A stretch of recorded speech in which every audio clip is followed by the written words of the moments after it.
Presented by Kamuke Ukulele Magazine, this is Ukulele Stories. Aloha and welcome to a very special episode of Ukulele Stories. For this one we're going back in time to 2002, when I had the honor and privilege of interviewing the great Roy Sakuma at his office at Roy Sakuma Ukulele Studios on the cusp of the 32nd Annual Ukulele Festival Hawaii. It was absolutely incredible to speak to him about it. He was very generous with his time, and this interview went on to make up part of the Sydney Strummer, which was the forerunner to Kamuke Ukulele Magazine. So yeah, it's an interesting time capsule of the ukulele scene in 2002. I will warn you that it is from a micro cassette, because that's what we used to use back in the ancient times. So yes, this is a micro cassette that has been digitized, so the recording quality is a little patchy, and it was never intended for broadcast. It was only for use by me to create the article. But on reflection and listening back to it, it's just a really fascinating slice of history, and I hope you enjoy it. So here it is, Mr. Roy Sakuma in July 2002 in Waikiki, talking about the upcoming 32nd Annual Ukulele Festival Hawaii. Hope you enjoy it. Testing, 1, 2, 3. We're going to go and see Mr. Roy Sakuma, who's the director of the Ukulele Festival. I just wanted to give an idea with the festival. Sure. What the neat thing is, as much as all these entertainers are coming, the stars of the show are the kids. Yes. All these kids. They're the stars. And that was the whole concept. That's why the show was started. This is when I originated 32 years ago, that the show revolved around the children. You know. Did you get the Sunday Advertiser? Yeah, it is, yes. There was an article that they interviewed me. Did you get to see that article? I haven't yet, no. Oh, okay. If you get that, it's a good article because it talks about how this all started. It was a dream by me. Right. Yeah. Okay. And it tells you where I started, because I started from the ground, from cleaning the park. You know, when you come to that park, that's where I was working. I was a groundskeeper. I was cleaning the park, and I would sit there, and every day I had this dream of putting on this festival. And that dream became a reality while I was still cleaning the park. And that's how it all started. Right, okay. Okay, so what actually drove you to start the festival itself? Well, because I was already fascinated with the ukulele. I had learned the ukulele. I had mastered the ukulele in 18 months. And so I started teaching children, but I needed a job, so I went to work for the city and county as a groundskeeper. And when I'd ask the kids, hey, let me teach you how to play the ukulele, no one was interested. Now, and it's a simple reason. The Beatles made such an impact in the 60s that no one wanted to play the ukulele. Everyone wanted to play the guitar. So the Beatles actually had a huge impact on the island. Yeah, the Beatles had an impact on the world. Yeah. And so the kids wanted to play the guitar, And of course, before the Beatles, there was the surfing music, and all surfing music was guitar, and Beach Boys and stuff like that. So what I did was, when I created the Ukulele Festival, it was to feature the ukulele as a solo instrument, not as a rhythm instrument, but as a solo instrument. And that was the purpose of starting the festival, to bring awareness to this instrument, that it was not a rhythm instrument only, but it was, you could identify it like any other instrument, like in music, guitar, etc., etc. Take it from the back of the orchestra and bring it to the front. Right, yeah. Right. And no one does it better than this guy. Yeah. He plays at his best without a rhythm section, I think. Mm-hmm. Yeah, he's got Bach albums. He's got like 78 albums now, worldwide. Yeah. And his Song for Anna sold over 6 million copies. So he's a master. Right. And are they internationally distributed? Yeah. A&M Records, Herb Alpert. Remember Herb Alpert? Yeah. Tijuana Brad? Right. Yeah, they distributed his record. You sell a lot of, do ukulele performers sell a lot of records on the mainland? I wouldn't say a lot, but we get inquiries every day from around the world, from our website. write, inquiring about the ukulele. And that's how we can see that the ukulele is kind of branching out. You know, for a long time it was just Hawaii and Japan. And now it's Hawaii, Japan, Canada, United States, going over to Europe. So I can see that it's in Australia. I can, and New Zealand too, because next year there's a group from New Zealand that wants to come and be represented in the Ukulele Festival. Well, what are they called? I just got the email. Oh, that's right. Yeah. No worries. Mm-hmm. Okay. So how... Can you turn that on, please? Sure. Turn on the fan. I don't know, it's still kind of warm in here. Yeah. Maybe down, huh? Yeah, but they just fixed our air conditioner. Something's still wrong with it. Oh, right. Okay. So how has the festival actually changed over the years, in the 32 years? Well, what was it like in the beginning? In the first year, I had a voluntary, I had a ukulele club come and play. And then I was already teaching a few students. I had them come out and solo. And then maybe we had an audience of about maybe a couple of hundred people.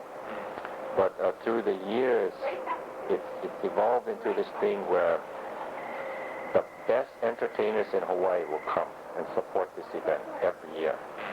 And it's grown to the point that it's so big now that that place is always packed, you know, and because it's a free event. The crowd's gone up and up. Yeah. And it's a free event, so, you know, people enjoy coming. And the neat thing is we get calls from all over the world. When is the Ukulele Festival? What is the date? So we do know that we get tourists from around the world that plan their vacations specifically around this Ukulele Festival, you know, which is really nice. So I'm really happy that it's grown. And we had an advertiser writer, just by coincidence, that's the morning newspaper, that came to last year's Ukulele Festival. And that's what inspired her to write the story this year. Right. And she's giving up writing. But as a farewell, she told the editor for her last article she wanted to do this. Because she said she was so blown away when she went last year to see. Because when you think of 800 kids, you think of chaos. You think of chaotic, you know. But you see all these young girls, they run the whole event. I mean, you're going to see all these kids, 15, 16, 17, 20, 21, leading everybody. And of course, she's the old-timer of the group now. And they're in control of everything. And my wife and I just oversee everything. But they do a fantastic job of coordinating everybody and moving. So our event, I think what makes the Ukulele Festival so exciting for so many people, when you go to concerts, you see a lot of concerts where there's a lull between acts, there's a resetting up of the stage, or there's a sound, you know, they got to get everything wired. Our show goes boom, boom, boom, boom, boom. And the reason it goes like that is because I pretend that we're on the radio. So I always tell them, if we're on the radio and you have a long lapse, that you're going to lose the listener's attention. So we move very quickly. I give the entertainers, I tell them, you got 20 seconds, 30 seconds max to set up and go. You know, but we don't want to say, what's the sound? And then over there, ding, ding, you know. People wander off. Just play it, you know. Exactly. So it's so funny because you'll see the kids playing, and 30 seconds or 2 minutes before the song is finished, you'll see one of our girls bringing out the next entertainer, getting them ready. And then as soon as they finish song, go, you know. And so it moves. So I think that's one of the keys to our success is that the show moves. Go ahead. Getting back to the point you made earlier, do you think the actual ukulele festival is actually adding to tourism? Oh, definitely. And maybe perhaps, you know, even more so since September 11th and all that sort of thing. You know, I think we were all affected by that, the September 11th, tourism dropped, everything, you know, there was a struggle. But, you know, the ukulele is, the history of the ukulele has always been known as an instrument that brings people together. If it's in Hawaii, if there's an ukulele, any party you go to, you'll probably see an ukulele, and somebody can play it. And just by playing it, it brings everybody together. And I think the ukulele this festival has done the same thing with I guess you could say yes with tourism because it's bringing people from all over together for enjoyment.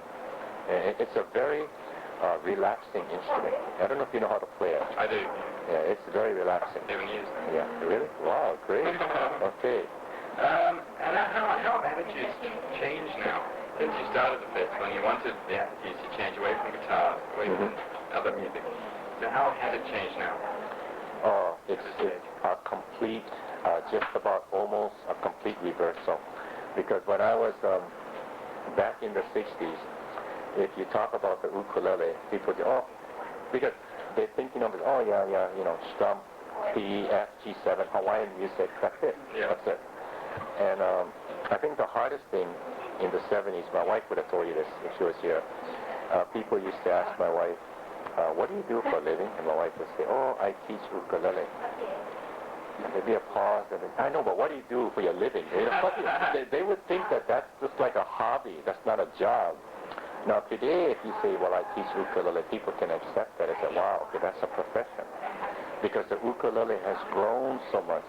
And so many youngsters from our studio over the past 30 years who have played with this band, the ukulele band, are now professional performers in Hawaii. Many of them are. So it brings a lot of joy for me.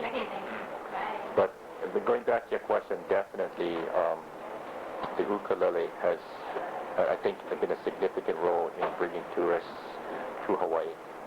So what about costs of the festival itself? I mean, as it's grown, I'm sure expenses have gone up and sponsors and that sort of thing.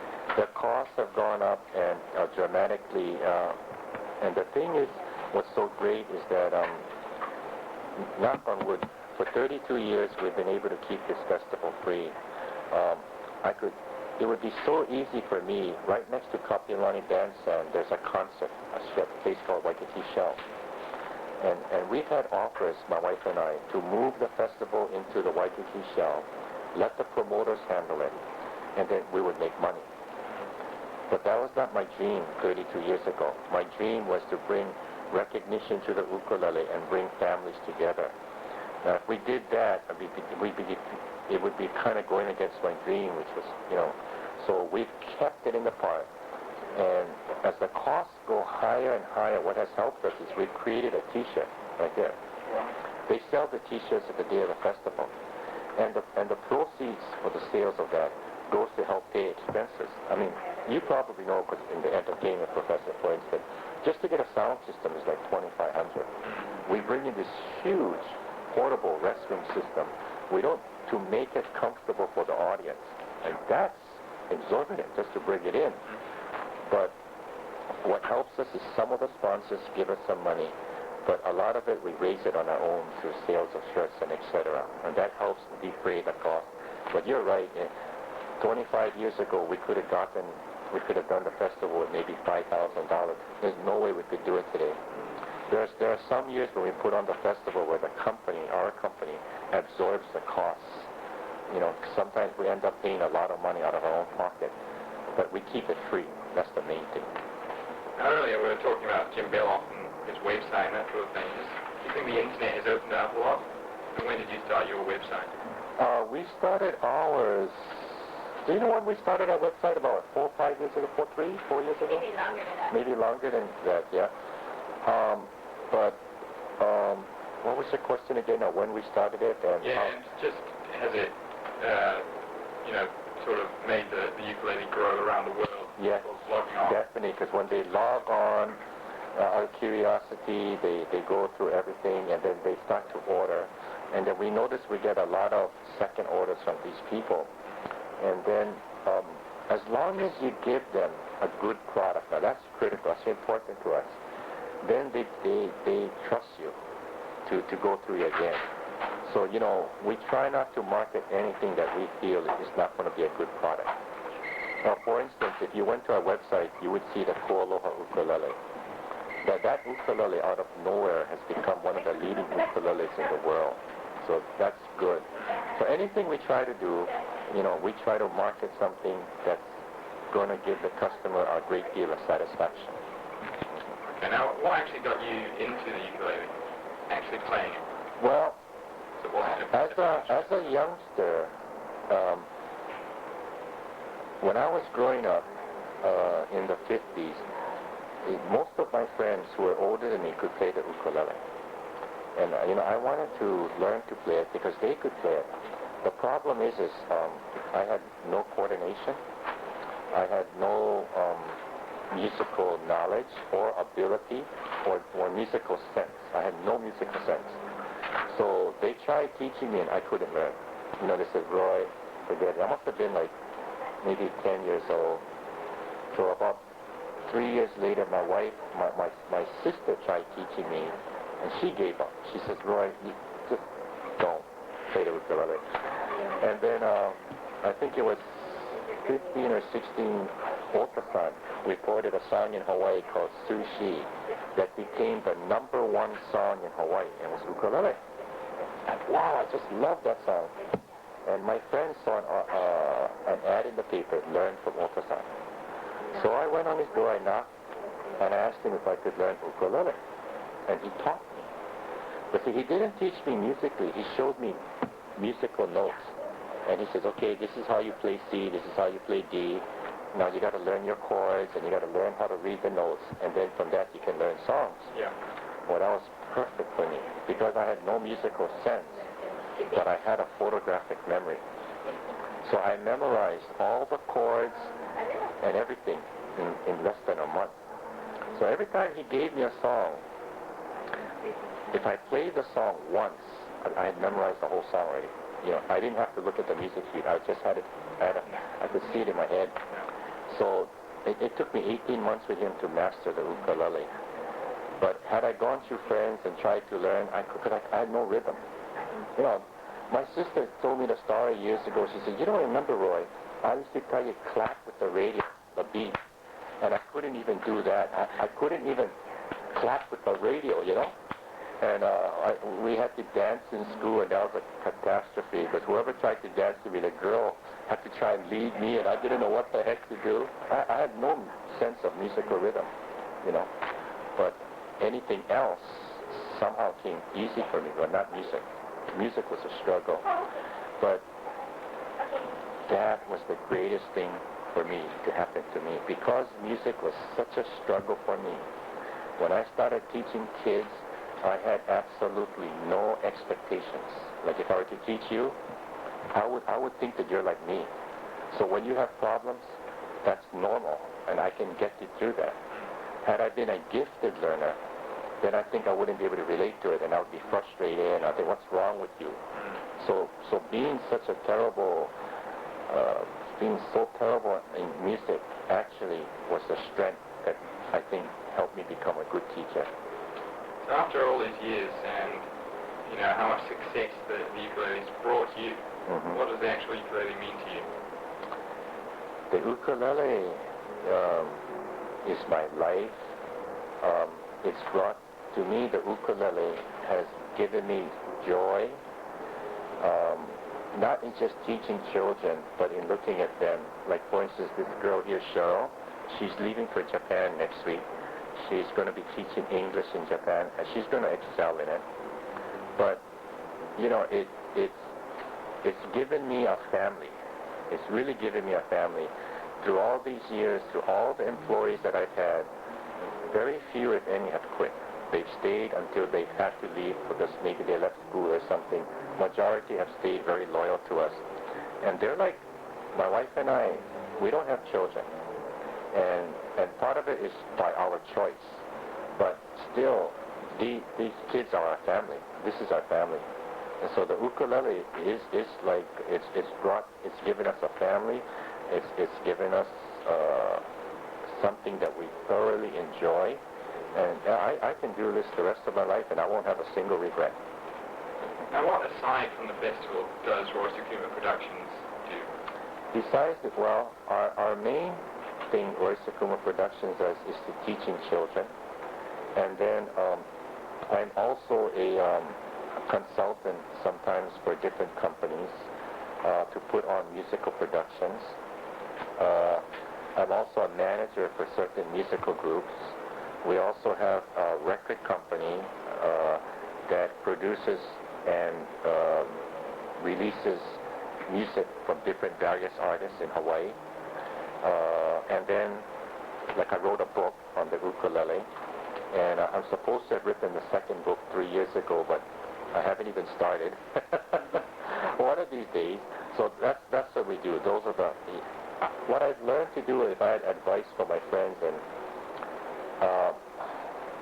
when you're in a business, and if you're going to branch out into other areas, stay within your strengths. And music was our strength. So as I branched out, I stayed with what we were good at. And I think that it helps because you can depend on each thing that you've done and accomplished to help you get to that next goal. And people trust you when they see you have a background of a lot of success in that profession. It's easier to gain the trust of other people to let you help them, you know, and it's always worked. That's been the formula for our success. Now, getting back to the ukulele band, the children's ukulele band, you said that was your dream. When did it actually come to fruition, the actual the children's orchestra? How many were there at the beginning? Well, it was very few at the beginning, maybe like 15 kids, all individual performers. But I think it was the 6th annual.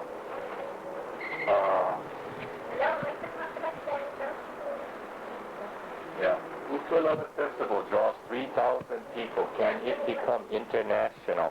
I think that was the 5th or 6th year. So I'd say by 1976 or 77, just when I got married, again coincidentally, or I don't know, maybe it's because my wife got involved, that you have a partner that can help you, and that's when the Ukulele Festival really started to grow, because my wife's input has been a tremendous part of the reason why this festival has grown and become very successful. Yeah. Okay. So where do you see the ukulele going in the future? Well, I'd like to see the ukulele get to the point that it is recognized right alongside the guitar or any other musical instrument that people around the world can relate to, and they'll say, oh yeah, you know, they recognize it as a main instrument. Like if you talk, what are the main instruments of the world? Right away people will say, oh, guitar, piano, you know, or you go to the rhythm section, band, they'll say saxophone and stuff like that. Well, the ukulele, I'd like to see the ukulele right alongside of that. You know. Do you have a time frame for that, do you think? You know, I'd like to say 5 years, but I guess I got to be realistic. I'd say within the next 10 years, because it's on its way already. It's growing immensely around the world. Mm-hmm. Yeah. It is a truly international festival now. I've seen on your website you've got a Canadian group coming. Yes. Do you have any other international people coming along? Not this. Well, we have the Japan people coming. Yeah. So Japan, Canada. It's huge in Japan. It's very huge, very big in Japan. This year is just from Japan, Canada, and the U.S. mainland. But we've had in the past from Brazil. We've had inquiries from even Israel, Spain, Brazil, Portugal, about wanting to come to Hawaii and to be a part of this festival. And you know, I rarely try to tell people you cannot play, but we do ask at least that they submit some kind of a recording so we can get an idea. And if we feel that they don't fit into the format of the festival, that's why we start at 10 o'clock. We can let many of these groups perform at the beginning. Early on. Yeah, and then, so you don't deny them that opportunity. Yeah. Well, thank you very much. I'm sure that's... Well, great. Yeah, thank you. And, you know, you get to meet a lot of these other people, too, when you come to the Friday. Sure. You'll meet everybody. Right, well, I'd love to. I mean, I'd love to maybe just get a few quotes from them as well. Yeah, they'll be there at 4 o'clock. I got to find an album. If I do, I'll let you listen to him as a soloist. Sure. You know, I'll share with you something why I think he's a great. Lyle Ritz was a great recording bass player. Did you know that? No, before, no. One of the top recording bass players in America. Right.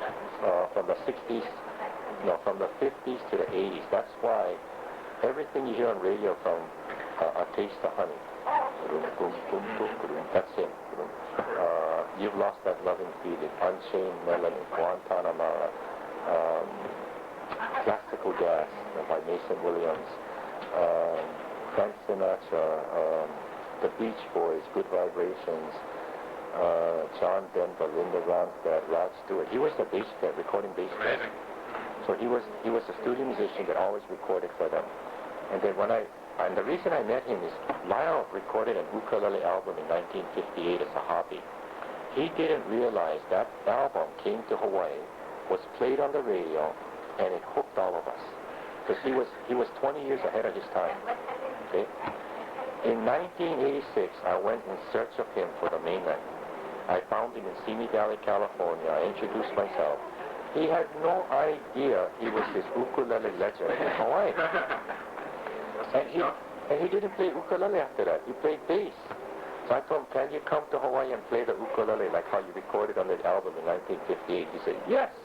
So he came to Hawaii, played in the ukulele festival. He fell in love with the ukulele festival. He told his wife he's going to retire and we're moving to Hawaii, which he did. So he lives here now? He lives here now. He's our bass player every year. And he's also, we feature him on 2 jazz songs. He's a great jazz ukulele player. I've seen Jim Bell offers a lot of jazz books and CDs of him. Yeah, on his way. that's Lyle. And then, well, I was going to tell you about Ortho-san. I asked Lyle because he's a master musician. I says, Lyle, you played with a great deal of great musicians. So compare Ortho-san on his ukulele to all the musicians that you played with on their instrument, and where would you rate Ortho-san? Without a blink of his eye, he said, in the top 3. I says, really? He says, he is a master of the melody. And that's what I notice about him. I can listen to his albums over and over again. You don't get tired. Whereas if I listen to any other musical artist, if I listen to it several times, I know already exactly what it's going to sound like. So I can't, because you know where the note's going to fall. You never know where the note's going to fall when he plays. It's so interesting if you were to dissect his melody line. It's amazing how he phrases, where he puts the note. And it can be such a little thing like 16th note off. So it's what you leave out. Yeah, and he's a master of it. That's why you never get bored listening to him play the lead. That's why he doesn't need a rhythm section. He sounds better as a soloist. Too bad he was playing once a week at the Neptune, but he just stopped. But it was great. When you listen to him by himself, boy, you don't want to listen to the guitar and bass with him. You just want him by himself. He's a one-man orchestra. I've heard some of the stuff, and he's got that sort of syncopated rhythm within the melody. Yeah. Right. George. Yeah, is George Formby, has he made an impact in the island? No, that's from England. Yeah. England. We communicated several times. He's got that ukulele Great Britain band. Yeah. You know, I hope someday they come to Hawaii. That'd be great. Have you heard the Canada group? No, I haven't heard of them. No, I've just seen their picture on your website. Yeah. Oh, they're awesome. They're incredible. They play classical, they play Bach, they play Hawaiian, they sing in Hawaiian lyrics, they jam, they play Flight of the Bumblebee. These are kids that practice every day. They train the whole year. They're teenagers. They're like between 15 to 24. So they're like, you know, they got it together. They really practice hard. These kids that you're going to see, the amazing thing, these 800 kids, they're from 5 years old and up. What you're going to see at the bandstand on Sunday, we had only 2 rehearsals, that's it. So that's it. I tell the kids, hey, that's okay. You make 50 mistakes or you jam up, cannot help it. That's all we can afford is 2 rehearsals. But it's amazing when you think only 2 rehearsals, how much they come together. What's the maximum age for kids? The maximum age is what, 70, 80, 84, 90, 90. You're going to see some people there very old that's going to try and keep up with the kids. It's 70 something. 70 something. But I had 9 years old. Yeah. It's great. Keep the arthritis going. Yeah. And the whole thing, again, our concept is that you don't have to be perfect. You just go up there and have fun. But you are the stars. The kids are the stars, and this is the supporting cast. Yeah. I suppose doing it with the kids, it's bringing the culture back. Oh yeah. It's really brought the culture back, and it's so strong right now. You know. The ukulele, the actual ukulele, just part of a sort of resurgence of the culture and that sort of thing. Well, the hula has always been strong, right, Cheryl? Or has Back in the 70s. Huh? Came back in the 70s. Came back in the 70s. Okay, so hula came. Before that. Oh yeah, so it came back in the 70s, but for the ukulele, it's at its highest point now in the last 10, 15 years, you know. But it is, the hula and the ukulele is probably the most significant part of our Hawaiian culture.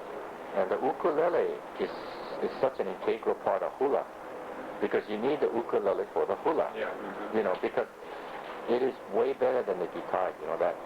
Because the way the hula dancers dance to the feel of the music, that ukulele, that rhythm that the ukulele can bring out is what really makes it easy for the hula dancers to dance to versus the guitar. It does make a difference. If you talk to hula, the kumu hulas, they will tell you that they want that ukulele. They want that ukulele strum, not the guitar.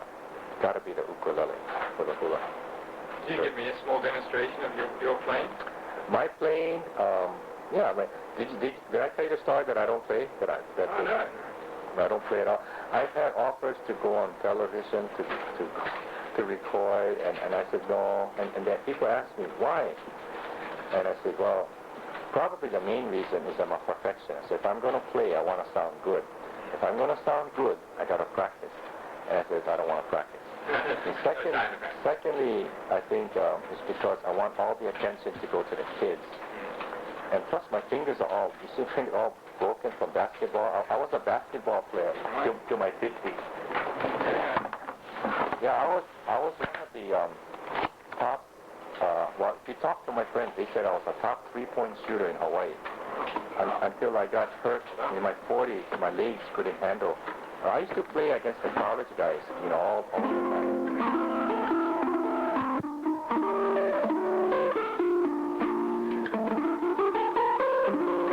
I'm playing things that I learned or that I figured out when I was a kid.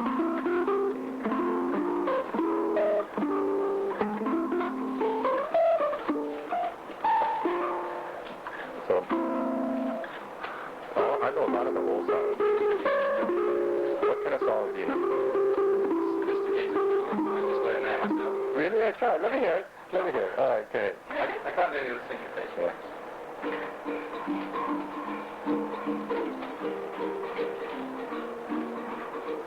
Beautiful love is the talk of the town.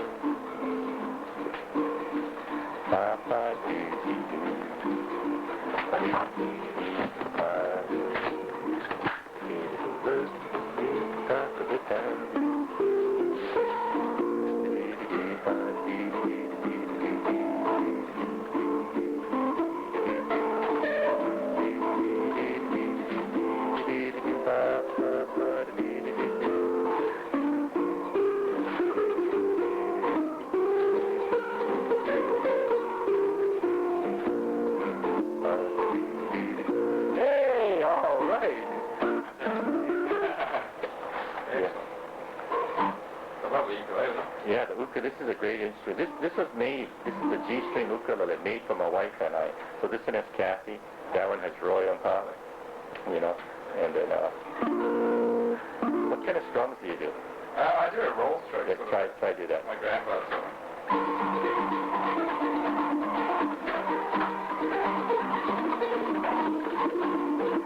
You know, I used to do that a long time ago, exactly like that.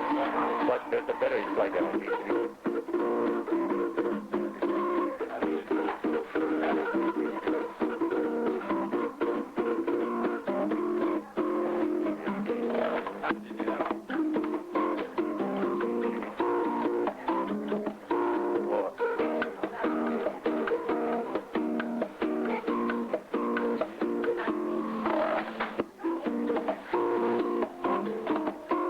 when I was a kid, that's all we used to do. We used to do all these kind of fancy stuff where we'd knock, you know, we'd flip the uke over, we'd play with one hand, but behind the head. But the main thing is that what I was known for was playing with my with rhythm, because the trick was is that when I was a kid, when I was learning the ukulele at 16, 17, I used to listen to the radio live, and I could listen to a song that I liked, say by a great singer, 100 times.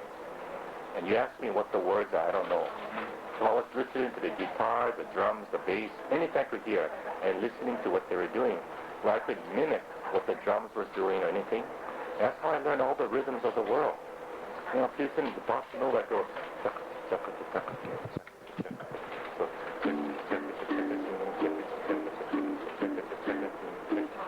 so that's how I learned all the rhythms. That bass going, yeah.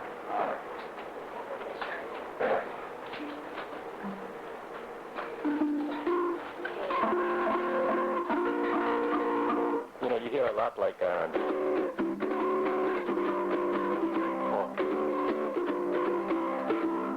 so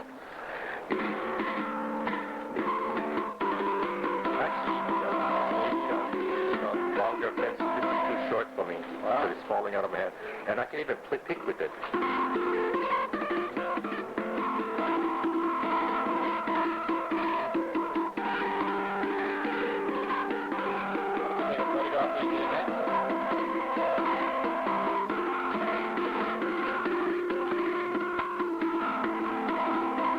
Do you have a longer pencil? It's falling out of my hand. Sorry.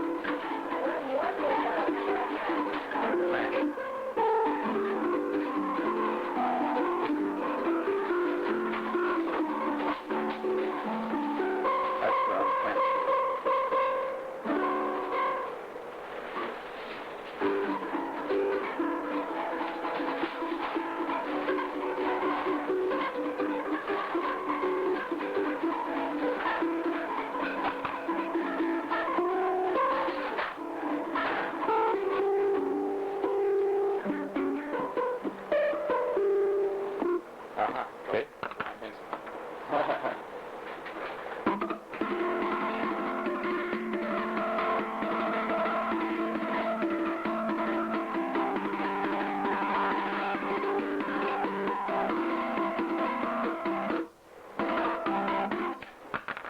Yeah, there's so many things you can do with the ukulele. You know, now I used to strum like this. You know, like there's an old song.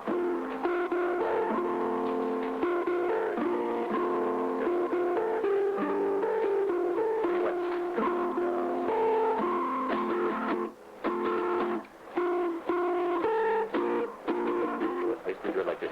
Somebody used to sing.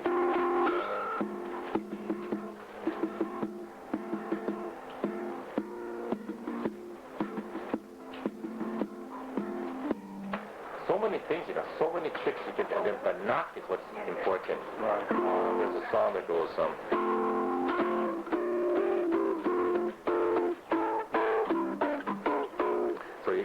it's like a tap dance. So I figure, how can I play the ukulele and make it sound like a tap dance? So,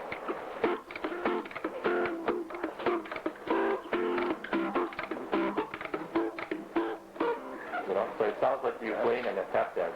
And a lot of people say, oh, they want to learn this kind of thing, but, you know, it's forgotten, you know, like, forget it. But it's cute. It's not cute, but it's neat to hear that kind of thing. You don't realize what the scope of the ukulele can do. Yeah. So it was real neat. I went to Japan several months ago, and I gave away an ukulele on stage, and it just happened to be a jazz band on stage, you know, like a jazz ensemble. There was a saxophonist, trumpeter, etc., a 10-piece band. And so when I gave the ukulele away on stage in a drawing, the MC in Japanese had told me to play it. And so somebody came on and said, Roy, they want you to play the ukulele. So I just gave a short demonstration. And then the next day I gave a workshop to some of the Japan ukulele players. Well, the entire jazz band came. It was so neat. Wow. They wanted to learn because I guess what I played had motivated them so much. They wanted to learn. So they all brought ukuleles, and then I taught like a 2-hour workshop. And that's where I met him. He came to the workshop. I was surprised that he introduced himself to me, you know, and he's famous in Japan. And I showed them everything. I showed them how to knock. I showed them how to double drum like that. If I had a small you, that's all.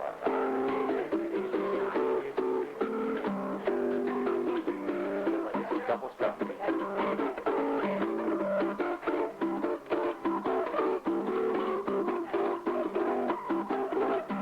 I did something like that on stage, you know, with the ukulele. And then I was just picking.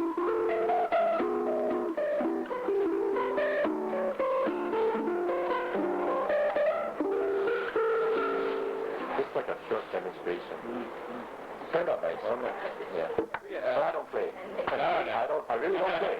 I really don't. Yeah, then they'll tell you I never play the ukulele. You know. So I agree with that. We get some photographs of you and you can post stuff as well. Sure. And these great posters. These are the shirt designs, aren't they? Are they some of the other shirt designs? These are the album. Oh, the album. Okay. Yeah. Yeah. I've heard a bit of the Cowherd Crazy Boys. They're awesome. They're awesome. Yeah. Do you understand or see? Yeah. That's right. I'll put in the Luro thing. Stand up as well.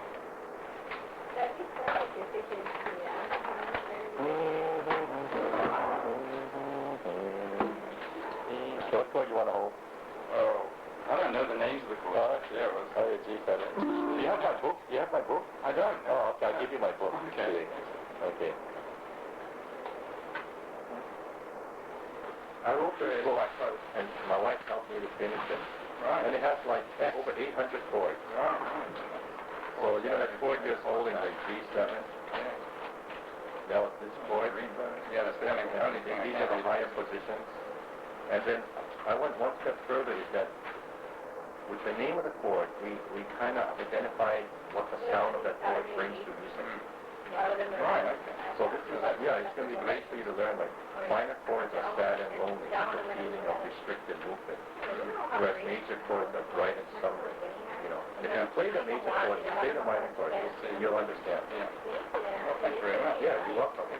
Now you can learn how to play the ukulele. Yes, absolutely. And there's a really wonderful rendition of Twinkle Twinkle Little Star. Really? Second to the last page. Now everybody can play Twinkle Twinkle. So turn it back to you. Yeah. That's it. Oh, that's it. Oh, okay, there you go. Oh, there you go. So now what this does is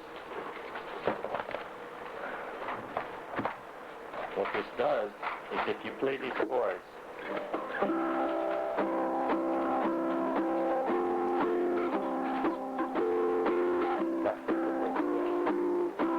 but now I wrote a contemporary jazz version. Now you play these chords. Right. So it's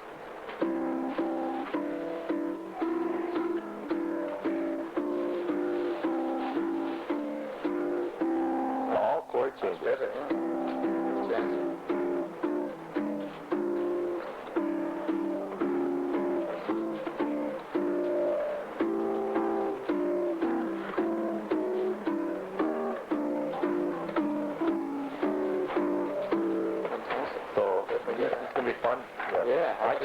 I get more comments.